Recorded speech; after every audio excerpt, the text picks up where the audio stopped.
So the movie I picked about brothers is The Brothers Bloom. So this movie was released in 2009. It's by one of my favorite directors on the scene lately, Rian Johnson.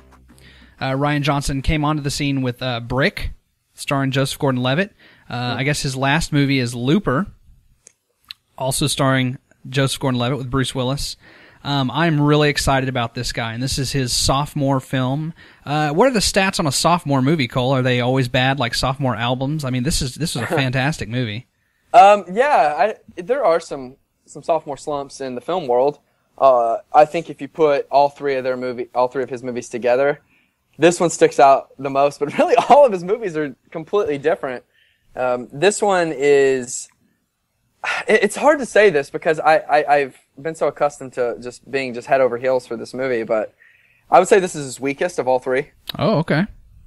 And this is what the IMDb logline says about The Brothers Bloom. The Brothers Bloom are the best con men in the world, swindling millionaires with complex scenarios of lust and intrigue. Now they've decided to take on one last job, of course, showing a beautiful and eccentric heiress the time of her life with a romantic adventure that takes them around the world. Okay. Right. Ambitious. Mm-hmm. Seems pretty. We're gonna be globetrotting. It's gonna be your run of the mill, shoot 'em up. We're gonna go one last job. Well, and it's a con movie. It is a con right? movie. It's a lot of things. So what I want to say about this movie is, when you watch a con movie, you always you're on your guard, right? Because you don't want to get conned, because double crossing, left, right, are we trying to fool the audience? And I'm telling everybody, this movie will con you. This movie sets you up and makes you think that you got away with it, but you did not. They get you every time there in the end. And it is so smart. It is so incredibly smart.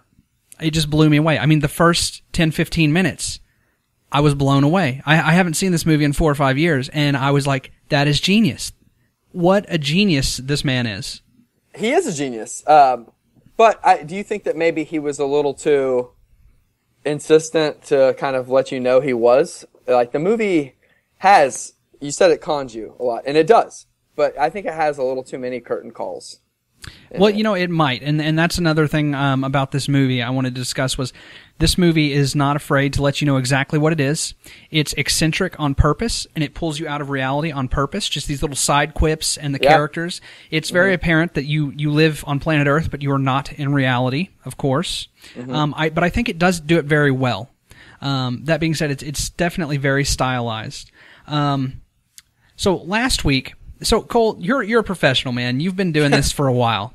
Okay. And I am not. I just watch movies. So when I go in and I watch a movie, I don't really think about them a lot of times unless it really gets me. Like Donnie Darko, I spent 2 years, on Donnie Darko, like everybody would. Last week we talked about Hackers, not a very cerebral film, no. And we talked about Boogie Nights, which is a very deep film, but it has very simple characters. Yeah. And the second I started The Brothers Bloom, and I went into this with review and osmosis mode, I instantly realized that it is so much harder to review a movie when you have a smart director writing smart characters with a smart script. Yeah, he seems to be one of those directors that will every little scene means something. Everything. It does. There's a sign for everything. So a relationship develops between the Rachel Weisz character, who we'll get to, and Bloom, played by Adrian Brody, who's pretty damn good. Fantastic. In this movie. There's a scene where they're talking, and Rian Johnson, it's just them in the frame, and he kind of slowly zooms in on them, very slowly, very subtly. It's beautiful. And they get closer and closer, and you can feel their connection building. And I haven't seen something like that in a long time in a movie that's really caught my eye. I haven't noticed this scene in this much detail until I literally just finished watching it earlier today. And I forgot about this scene. I was like, man, they seem like they're really getting closer. And this is before they had any physical contact with each other. And suddenly they kiss. And they have this really awkward open mouth kiss that neither one of them really understand or how to gauge. But that camera movement, matched with those words and that dialogue, sync up perfectly, and it really is a fully like visceral experience with very, very simple techniques, and very the subtlety in it is so fabulous. And I ended up watching this movie with the subtitles on because I wanted to see the dialogue. I wanted to see what the words he was saying. Sure. And I was completely captivated by whatever word was going to come out of Mark Ruffalo's mouth, who we haven't mentioned either, which I have a special place in my heart for that guy. Yeah. He says this line towards the end of the film. This isn't a spoiler. This movie has plenty of spoilers, and I assume we're going to have a section towards that, especially for this film. They're going to Mexico, and he says, "I don't go to Mexico. I don't really like to vilify a complete country, but I think I have to make an exception." Yeah. And that's really funny to me. Like, that he was just completely like, I take that as he was like kind of just completely grouping them all together. And he's like, you know what? I'm not this guy, but for a second, I'm gonna be. And that to me, unlike the puffy chair, said so much about his character, because he is a sleazebag. Sure. Stephen Bloom was so manipulative of the younger Bloom his whole life. His whole life. And it's sad. It's so sad. And Brody plays him with just this puppy dog like charm, man. He lays it on thick, and he lays it on good. And this one is this guy. Man, I just was completely with him the whole time. But see, dude, I see you smiling right now. Yeah. And I'm smiling too. And you know why? It's because this movie is such a joy. Uh-huh. The soundtrack. Oh my gosh. Yeah. The soundtrack. Mm-hmm. It's such a happy, even in the sad scenes. Yeah. Man, it just makes you feel good, and it matches the movie perfectly. So I want to go on this little spiel here. Yeah, go for it. I remember watching an interview or extras on a DVD, and Quentin Tarantino was on there. It was probably Pulp Fiction DVD extras. And he was talking about some of the scenes he cut from Pulp Fiction. And the comment that Quentin made was, I had to cut these scenes because it felt like there was another director trying to imitate me. It wasn't me. That probably meant, it was too Quentin-y. It took it too far. It was too cliche or too cool or too hip. Everybody kind of gets his style. And I'm like, that's great, because he was smart enough to be able to know when to scale it back, Mm-hmm. I think that Wes Anderson is very slowly becoming a characterization of Wes Anderson. Okay? Okay. Oh, okay. I would like to table this conversation because I'd really like to dive into it. Yeah. I don't want to get too sidetracked, but I definitely... Sure. We can have the Cole Clay retort after you start your own podcast afterwards. I don't know. I would like to do some bonus. Don't get me wrong. I love Wes Anderson. He has always been my favorites. But his movies are getting more and more Wes Anderson-y. Okay. And I don't think I enjoy that as much as his movies that used to somewhat live in reality, but still had his little flair to it. Mm-hmm. Okay? So, are you attributing this movie to being like somewhat mannered like a Wes Anderson film? Oh, yeah. Okay. To me, this had all the eccentricities, and it was stylish, but it didn't overdo it. And I think that he was smart enough, Rian Johnson was smart enough to just kind of realize that and not do it overboard. Now, he hasn't made 15, 20 years of the same type of movies. Rian Johnson seems to hop around. He's doing the Star Wars movie, for Christ's sake, which I'm so excited about. Yeah, to go from Brick to Star Wars. Mm-hmm. I mean, I'll never forget the day that we first watched Brick. Did it not mess you up, man? That was so cool. I think that Rian Johnson is doing the same type of work that Stanley Kubrick has done. Stanley Kubrick never sat still, and he always did different types of movies. And I know a lot of people love Kubrick, and I'm sure in film school you studied him a lot. I would be shocked if you did not. I actually have not studied much Kubrick. Okay. Well, I don't enjoy Kubrick very much. I really don't. I don't get it as much as other people do, but I've never really thought about it. But let me say, I think that Rian Johnson is going to have a similar career, but I think he's going to far surpass Stanley Kubrick's talents. That's bold. It is bold. I like it. I can see it. This Star Wars thing for him doesn't seem like it's going to be the end game. He will get this money from this movie, and he will come back, and he will be able to make whatever he freaking wants. But I think he already can. I mean, was Looper not the craziest, most awesome movie? I mean, dude, the story behind Looper, Jesus Christ, and the visuals, oh my God. Yeah. It killed me. It killed me. And the Brothers Bloom is, even if it's, like you said, you think it's your least favorite, that's fine. Because, my God, the man has just done magic time and time again. He has. He has. And when I say it's his least favorite, don't get me wrong, I don't want to think that I dislike this movie in any way, but I think there are some flaws to it. And what those flaws would be, like I said at the very beginning, it has too many endings. It's just too much crammed in towards the last 35 to 40 minutes. I'm still enjoying what I'm seeing, but there's still just a lot of content in there. It kind of resets, right? The story kind of resets. It does. And then you have the last 45 minutes to like kind of redo everything again. And I did feel that was a little unnecessary. Yeah, it was a little unnecessary, but it does have a very sprawling third act. And so really, to me, as much as I like this movie, it inherently wants to try to at least build some sort of tension.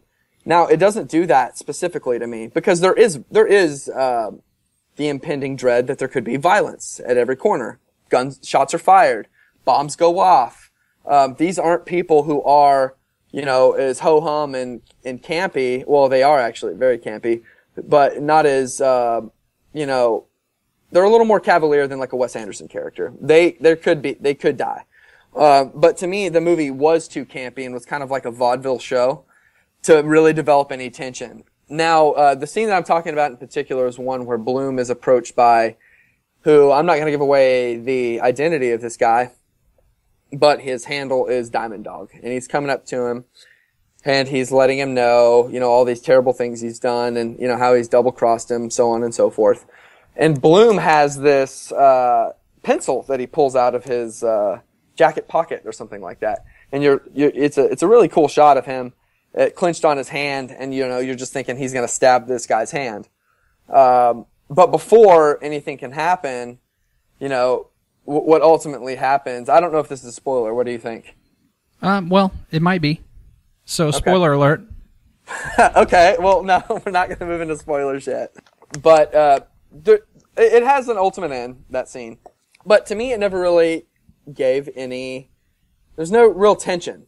Nothing, really, there doing it for me, other than the frame was it was shot really well. The guy who's playing Diamond Dog is really hamming it up as, this evil, villainous guy. I think he has an eye patch, some type of funky mustache, long dark hair, a trench coat, all that stuff. And, that's great to watch, but I never really felt any inherent dread for anything. Yeah, well, I see exactly what you're saying, and, I think that was done intentionally. At least it feels that way to me. One of the notes I took about this movie was, because this is a con movie, you have to pay close attention, but it was never a chore to pay attention to this movie because it was so delightful, and I was having so much fun that I didn't have to, it wasn't a chore to pay attention. And I think that kind of goes back to the, in other words, what might be high tension scenes, in other movies, because it was still such a delightful and fun movie. You're right, you don't feel that tension, but it's okay. You get that it's supposed to kind of be there, but you're not feeling it yourself. Yeah, like it's not really going for a tension aspect, rather it is going for like a fun. I don't even know if this movie is even trying to be fun, but it's just trying to, it's trying to be very crafty, very sly. It's a very foxy type movie. Yeah. So let's do this. Let's go spoiler alert on this movie. And there is, if you haven't watched this, please pause the podcast and go watch it, because man, what a fantastic movie, number one. And number two, we really don't want to ruin it for you, but take it away, Cole. Okay, so you want me to go, oh gosh, this is going to be such a task. So there's the overall con of the film. And so there's a whole dynamic going. And this is where the main spoiler of the film lies. The main spoiler comes between the relationship between Steven and Bloom. Just, his name is Bloom. Bloom. So it's like Mario. Yeah, great. Yeah, that was awesome.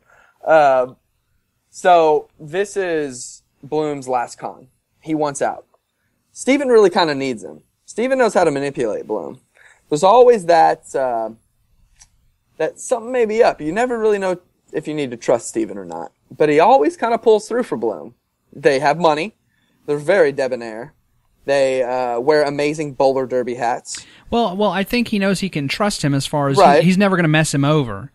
But he says to him in that one scene, he said, I think I love her, in reference to Rachel Weisz. She feels like one of your characters. He says that to Steven. I know, but the whole last con was a con on Bloom.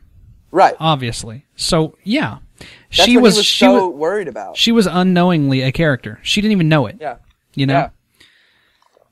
And really, and what this movie lends itself to is, Mark Ruffalo is the co-lead with Adrian Brody. And Mark Ruffalo's character, he really prides himself on his real thematic arcs. Bloom even says that at one point in the film. You just pride yourself on all these thematic arcs, and this movie really does. Mm-hmm. This movie does as well. The characters really lend itself to the movie, and vice versa. It has a really underlining relationship with each other. It just seems so natural in a weird way. But anyway, so I digress a little bit. But so the ending of the movie, you don't know if they are going to double cross each other or whatnot. And he does, right? Mm-hmm. Steven is double crossing him with Diamond Dog. He goes to a theater because he says, we need $1.7 million as the ransom. And that was the amount of money he was wanting to get from Rachel Weisz's character, who is a millionaire who collects hobbies, and which is an incredible character trait on the part of Rian Johnson. Amazing. I've never But he let him know that he was conning him, right? That was his little visual cue. Right. We will be conning you. Was he just saying go with it? You think when he says $1.75 million?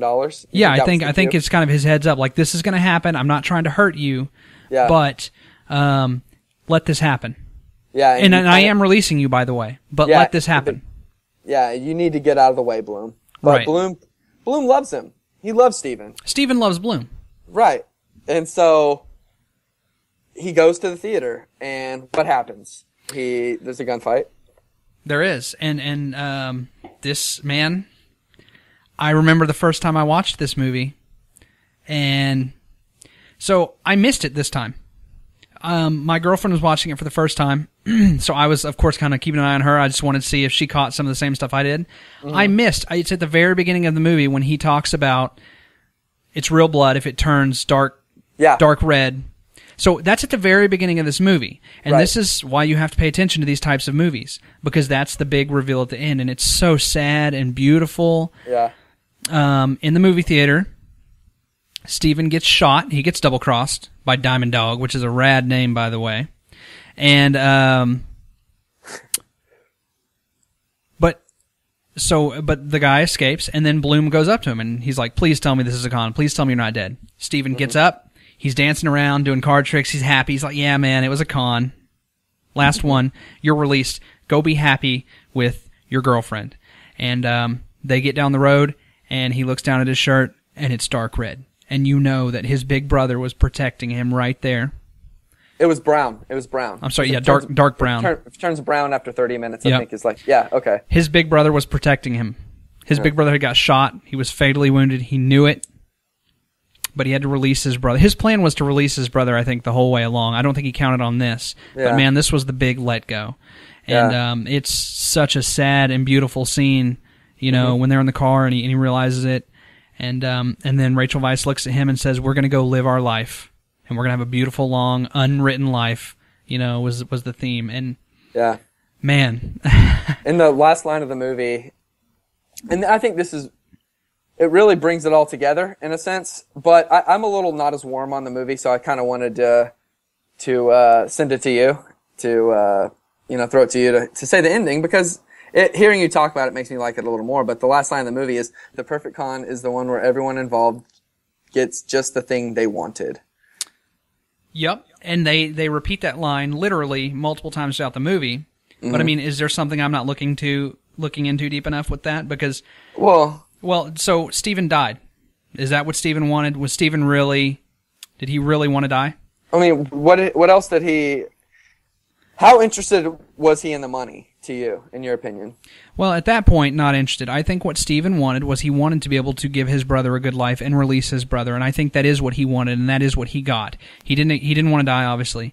Didn't count on that. But that shows you how happy he was for what his brother was able to finally get. He didn't want to spoil it. Right. He just had to hold it together for 5 more minutes, send him on his way, and his goal was accomplished. And then his brother did get what he wanted too. He got the girl, and he got an unscripted life, right? And his brother literally cannot ever interfere with him ever again. Did it take the extreme of him dying for his brother to really never mess with him again? I think it might have. Yeah, absolutely. I think it might have as well. And it makes the ending just more poetic, and that's good. And if nothing else, just a beautiful death scene, right? Well, I mean, it is poetic. I mean, they ride off into the sunset just like with nothing attaching. They're not tethered to anything anymore, and it's beautiful. It's great, and that's one of the main aspects I liked. Which says a lot considering the central focus is on 2 incredible actors. Man. And Rachel Weisz is right there with them in lockstep every time. She's a hell of a character. Like, she really is, and it's hard to con her in this movie. It is. She's onto them. She knows. Yeah, and she gives them little breadcrumbs. Yeah. Little breadcrumbs. Yeah. All the time. But her character is just bored, and her character kind of doesn't care. She's like, she's got money. Yeah, I'm bored. Care.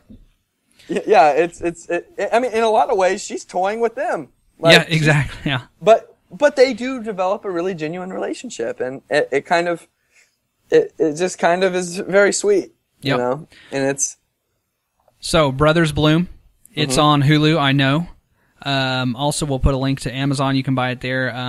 I gotta highly recommend everything Rian Johnson does to our listeners. If you have not seen Brick or The Brothers Bloom or Looper, please see all 3. What are your thoughts?